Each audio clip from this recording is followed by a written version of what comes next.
Hi everyone, I'm Neo Blogs Tutorials and welcome to my YouTube channel. My channel is all about Android device tips and techniques. If you're new in my channel, please don't forget to click the subscribe button and the bell button to notify if I have a new videos. Okay, let's go.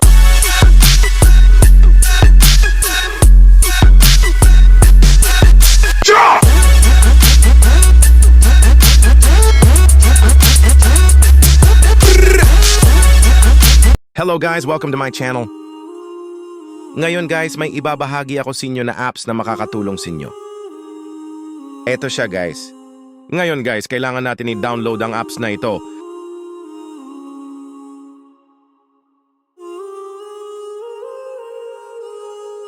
Punta tayo ng Play Store.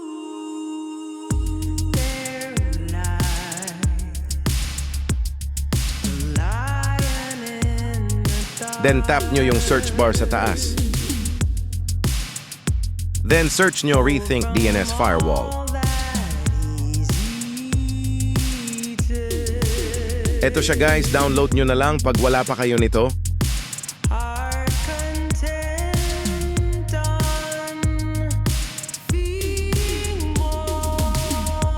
Meron siyang download guys na 500k plus.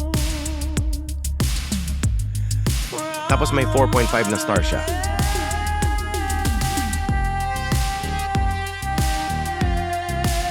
Dito sa baba guys, basahin nyo na lang ang mga comment.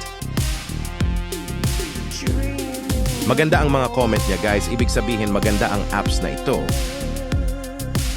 Then pag na-download nyo na guys, back na tayo.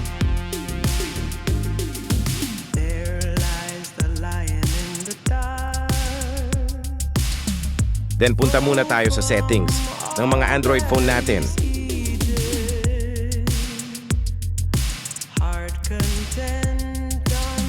Then hanapin nyo guys yung more connection.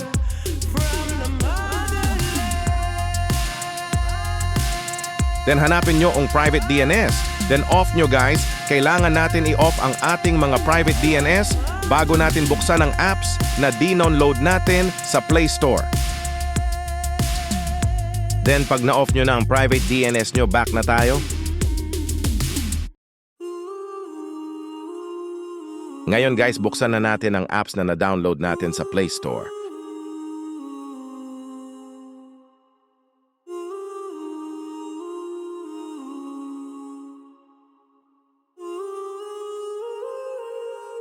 Tap nyo lang yung skip sa baba guys. Then mapupunta tayo dito sa home niya.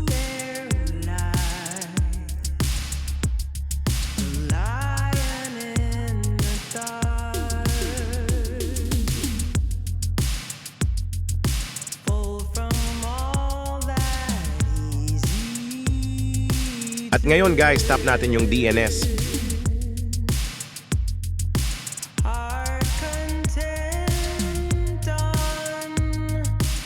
Yung may mga check guys, lahat lagyan natin ng check yung mga square sa gilid.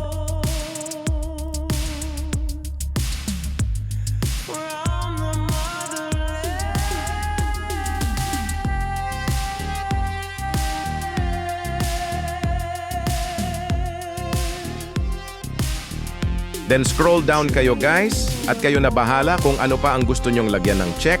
Kung gusto nyo naman guys, gayahin nyo na lang ang nilagyan ko ng check dyan.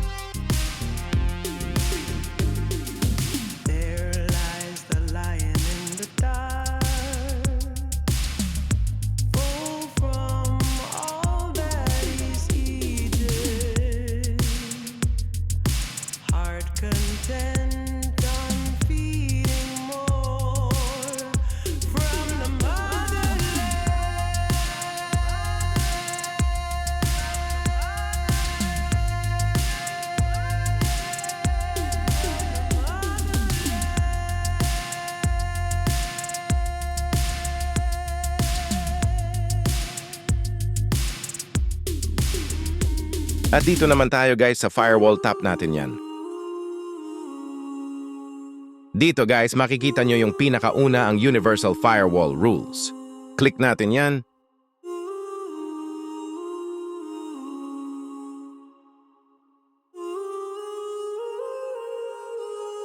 Basahin nyo na lang ang nakasulat dyan sa taas para maintindihan nyo.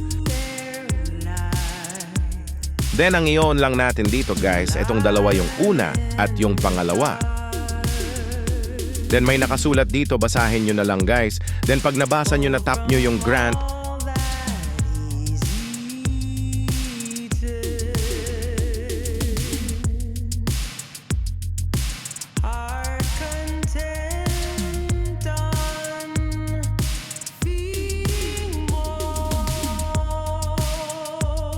then dito guys, hanapin nyo dito yung apps na na-download natin. Rethink ang name ng apps. Then tap nyo guys. Then on nyo. Then tap nyo yung allow. Then back kayo ng konti guys. Tap nyo yung arrow sa taas sa bandang kaliwa. Ayan guys, naka-on na yung dalawang pinakauna.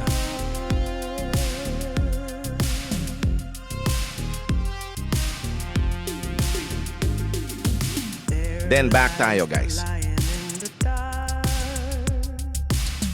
At may ibang features pa siya tulad ng IP and port rules.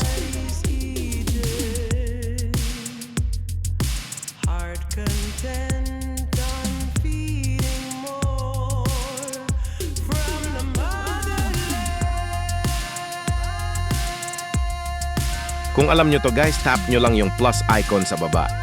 At mapupunta kayo dito guys. Kayo na bahala maglagay dyan kung alam nyo yan.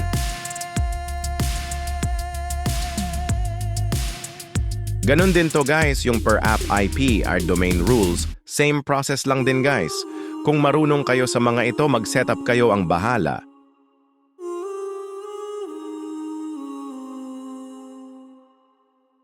Then dito naman tayo guys sa proxy. Ganon din dito guys.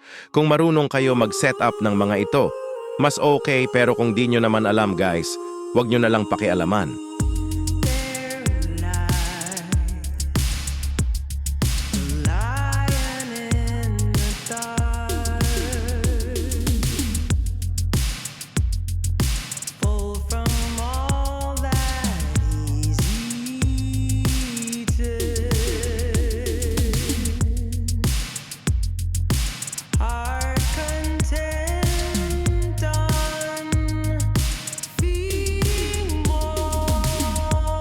At dito naman tayo sa logs. Dito sa logs guys, dyan nyo makikita ang lahat na na-browse nyo.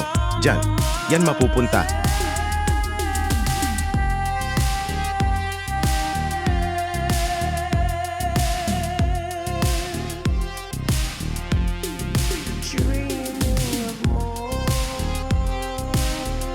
At dito naman tayo sa apps. Dito guys, lahat ng apps nyo na kumukonsomo ng internet, data man yan o wifi, nandito lahat. At magtataka kayo minsan na bakit ang bilis maubos ng mga data usage nyo. Di nyo alam lahat ng apps nyo, kumakain yan ng data kahit di nyo ginagamit. Para maiwasan ang pagkaubos ng mga data nyo na di nyo alam, tap nyo guys yung mga kulay green sa bandang kanan sa gilid para maiwasan natin maubos ang mga data natin at malakas din kumain ng ating mga battery. Pag clinic nyo yan guys, yung mga kulay green sa bandang kanan sa gilid yan, yung mga signal, at kailangan guys, maging kulay red yan. Pag naging kulay red yan, mawawalan ng internet ang isang apps na gusto mo tanggalan ng internet. Yan guys, for example, ang YouTube, ginawa nating kulay red yung signal niya. Ibig sabihin guys, wala na siyang internet. Di na siya kumukonsomo ng data. Tap lang natin yung start. Then tap proceed. Then okay. Then tap allow. Yan guys, nakalagay na stop. Ibig sabihin gumagana na siya. Ngayon guys, punta na tayo sa YouTube. Tingnan natin kung may internet siya at kung gumagana siya. Ayan guys, nakikita nyo naman na hindi siya gumagana kasi blind lock natin yung internet niya. Ganyan ang gawin nyo guys kung gusto nyo makatipid ng battery nyo at data usage nyo.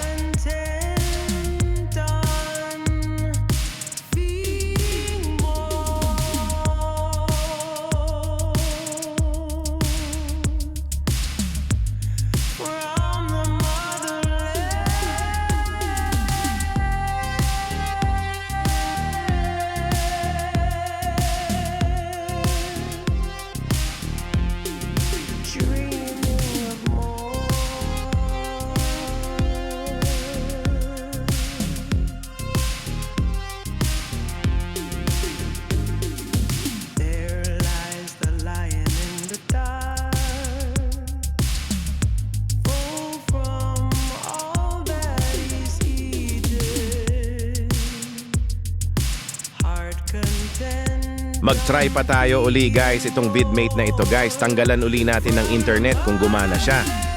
Punta tayo sa vidmate open natin.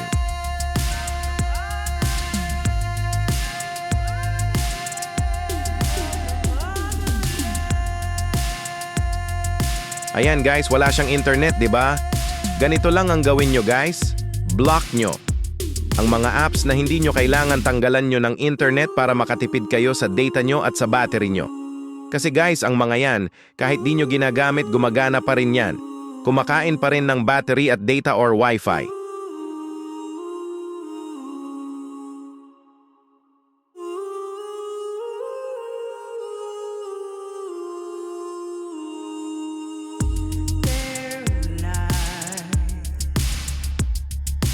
At sana guys makatulong sa inyo to, at kung di ka pa nakasubscribe, mag-subscribe ka na guys. Share nyo na rin ang video na ito sa inyong family at friends para marami pa tayong matulungan. Salamat, God bless everyone.